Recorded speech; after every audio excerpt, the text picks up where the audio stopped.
Bonsoir. La maladie de Lyme transmise par les tiques est toujours présente dans notre région. En France, 47 000 cas ont été diagnostiqués en 2021. En 2022, le nombre estimé de nouveaux cas de borréliose de Lyme dans la région était environ 7 400 cas, dont 2 000 en Auvergne. Les piqûres de tiques ayant lieu principalement en forêt, en bordure de champs, mais attention également dans les jardins avec 16% des piqûres. Alors quelles sont les conséquences sur notre santé? On en parle dans un instant avec notre invité, le docteur Clément Théis, infectiologue au CHU de Clermont-Ferrand. Mais avant cela, voyez ce reportage réalisé à Vic-le-Comte dans le Puy-de-Dôme avec un spécialiste des tiques sur le terrain. Elle ne se voit pas toujours, pourtant dans les jardins comme dans cette forêt, cette année encore difficile d'échapper aux tiques. Bien regarder quand même sous les pattes en fait. Oui, c'est souvent ils se mettent dans ses oreilles aussi, je m'en enlève. Avec la chaleur, elles se multiplient. Alors pour cet animateur spécialiste de l'environnement, il est essentiel de livrer quelques conseils aux randonneurs. Rester sur les sentiers, ça c'est un bon repère. Et éventuellement, même si des fois c'est pas facile, mais avoir une tenue qui est propice, avoir des chaussures qui se ferment bien, qui montent un petit peu, et puis des habits clairs, ça vous permettra, vous avez vu tout à l'heure sur le chien, les tiques sont toutes petites et ça vous permettra de voir ça. Et pour repérer les endroits où prolifèrent ces arachnides, Laurent a une stratégie toute simple, appliquer un drap blanc dans les zones chaudes et humides. Il y a déjà plusieurs espèces. Probablement. Et on a aussi différents stades. En fait, c'est caractéristique de la tique. On va avoir le stade larvaire, la phase nymphale et puis la phase adulte. Plutôt une maman qui s'est gorgée, je pense, il y a peu de temps, ou qui a arrêté de se gorger entre-temps. Parmi le genre de tique le plus répandu, les Ixodes.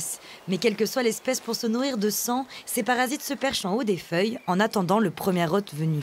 Les plus petites qui montent moins haut vont plutôt aller sur les petits rongeurs, ce genre de bêtes. Et puis après, les phases nymphales et adultes seront un petit peu plus haut dans l'herbe, auront tendance à accrocher plus facilement sur des mammifères un petit peu plus gros. Et qui dit mammifère, dit être humain. Quand elles piquent, certaines peuvent transmettre la maladie de Lyme chez les humains par exemple, ou la pyroplasmose chez les animaux. Alors en cas de tique accrochée, une intervention dans les premières heures est essentielle. Voilà, il est donc essentiel d'agir rapidement. On en parle avec notre invité, docteur Clément Théis, bonsoir. Bonsoir. Alors, vous êtes infectiologue au CHU de Clermont-Ferrand. Vous faites partie du centre de référence des maladies vectorielles liées aux tiques. Alors, pourquoi faut-il justement agir rapidement après une morsure de tique ? Il faut agir rapidement puisque les maladies que peut transmettre la tique le sont.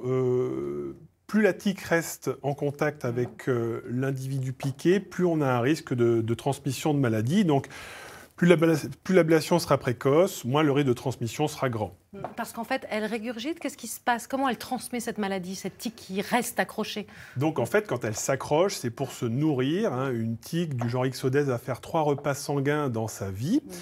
Et donc, elle peut être porteuse d'une bactérie dans son tube digestif pour la plupart des bactéries liées aux tiques, mais il y a des virus également et des parasites, et donc la transmission se fera à l'occasion de ce repas sanguin avec l'hôte, avec l'individu qui sera piqué. Justement, il faut la retirer rapidement. Comment faut-il faire et surtout, qu'est-ce qu'il ne faut pas faire? Alors, on la retire avec un tire-tique idéalement, voilà, comme ça, oui. À défaut, une pince. Oui. L'idée est de ne rien appliquer sur la tique avant de l'avoir retirée. On désinfecte après. Le problème des désinfectants peut augmenter le risque de régurgitation de la tique, que ce soit la bétadine ou l'éther qu'on n'utilise plus trop. Mais voilà. Donc on fait une désinfection après le retrait de la tique. D'accord. Il y a différentes espèces de tiques. Est-ce que toutes peuvent transmettre des maladies ? Alors, toutes peuvent transmettre des maladies. La maladie de Lyme est transmise exclusivement par l'espèce Ixodes ricinus. Il y a d'autres espèces comme le dermacentor ou le ripicéphale, qui est plutôt la tique molle du chien, qui peuvent elles transmettre d'autres maladies, la fièvre Q, la maladie des griffes du chat, la babésiose dans quelques rares cas, l'encéphalite attique qui est un virus. Voilà, il y a plusieurs types de pathologies transmissibles et toutes ne transmettent pas les mêmes. Oui, mais on parle beaucoup de la maladie de Lyme surtout. Comment sait-on qu'une tique nous a transmis cette maladie ? Alors en fait, on le sait quand on est malade. Le principe de la maladie de Lyme, c'est d'avoir des symptômes qu'on peut mettre en lien avec cette bactérie-là. Donc, il ne suffit pas d'être piqué par une tique infestée pour être malade. Les tiques, d'ailleurs, ne sont pas toutes infestées. En Auvergne, on estime que le taux d'infestation pour Borrelia des tiques est autour de 20%. Et le taux de transmission variera vraiment en fonction du temps de contact. Moins de 5%, 5% environ en cas d'un taux de contact de moins de 24 heures, à plus de 30% si elle reste en contact plus de 72 heures. Quels sont les symptômes? Ça peut aller jusqu'où quoi, ces symptômes en fait? Alors, typiquement, la phase la plus précoce, la phase primaire, c'est la forme cutanée, ce qu'on appelle l'érythème migrant, qui peut s'accompagner ou non de quelques signes généraux, mais qui sont assez aspécifiques, puisque c'est souvent un syndrome grippal, généralement peu ou pas de fièvre. Alors là, on le voit, l'érythème migrant, effectivement. Voilà, un aspect assez typique. Des douleurs articulaires éventuellement. Et alors après, il y a des formes neurologiques plus rares, des formes articulaires. Traditionnellement, pas mal de paralysie faciale en France due à Borrelia. Ça paraît inquiétant, mais elle se soigne, cette maladie de Lyme, aujourd'hui? Alors, elle se soigne très bien. Idéalement, plus elle est traitée tôt, plus les symptômes régresseront.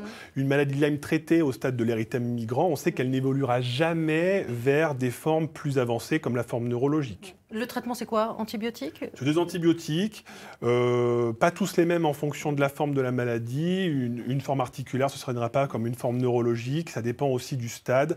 On traitera entre 2, 4 et maximum 6 semaines. Lorsque l'on se fait mordre, est-ce qu'il faut prendre en prévention des antibiotiques ou non? Alors, plus besoin? Non. Ça, c'est des choses qui ont bien été étudiées.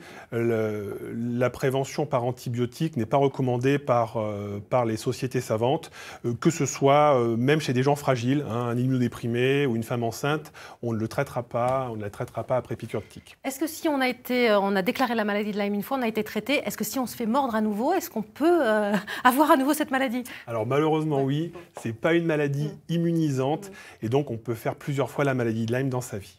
Alors je le disais au début de cette interview, vous faites partie du centre de référence des maladies vectorielles liées aux tiques, le CRMVT. Quel est son rôle en fait? Alors, son rôle, c'est vraiment un recours tertiaire, c'est un recours de troisième intention, après le médecin traitant et avec en deuxième niveau un médecin infectiologue, mais qui ne serait pas dans un centre de référence. Voilà. Donc son rôle, c'est un rôle clinique. On voit des malades, on voit beaucoup de malades au centre de référence des maladies vectorielles à Clermont, qui sont soit dans un problème diagnostique, soit sur une forme complexe à traiter, même si c'est plus rare, soit un problème de diagnostic, et puis après il y a une mission de recherche, une mission d'enseignement et une mission d'information, y compris pour le grand public. Pour terminer rapidement, souvent il y a des symptômes, mais ce n'est pas forcément lié à la maladie de Lyme. Non, le problème dans nos régions, c'est quelqu'un qui va être fatigué, attribuer cette fatigue à une borréliose de Lyme, s'il n'y a pas eu d'érythème migrant, c'est compliqué, c'est pour ça que dans ce cas-là, on essaie d'avoir une démarche diagnostique, et au centre, mais également c'est ce qu'on essaye de faire passer comme message aux médecins que l'on forme, une démarche diagnostique un petit peu complète. Voilà. S'il y a un érythème migrant, c'est relativement probable que ce soit une maladie de Lyme. Voilà. S'il n'y a pas eu d'érythème migrant, il faut vraiment avoir l'esprit un peu ouvert. Merci beaucoup, Dr Clément Théis. Merci pour plaisir. toutes ces informations. Il y aurait encore beaucoup de choses à dire, mais vous pouvez aller justement sur le site du Centre de référence des maladies vectorielles liées aux tiques. N'hésitez pas, il y a toutes les informations pratiques. N'oubliez pas notre groupe Facebook et notre adresse mail. En attendant, restez avec nous. L'information continue dans ICI 1920.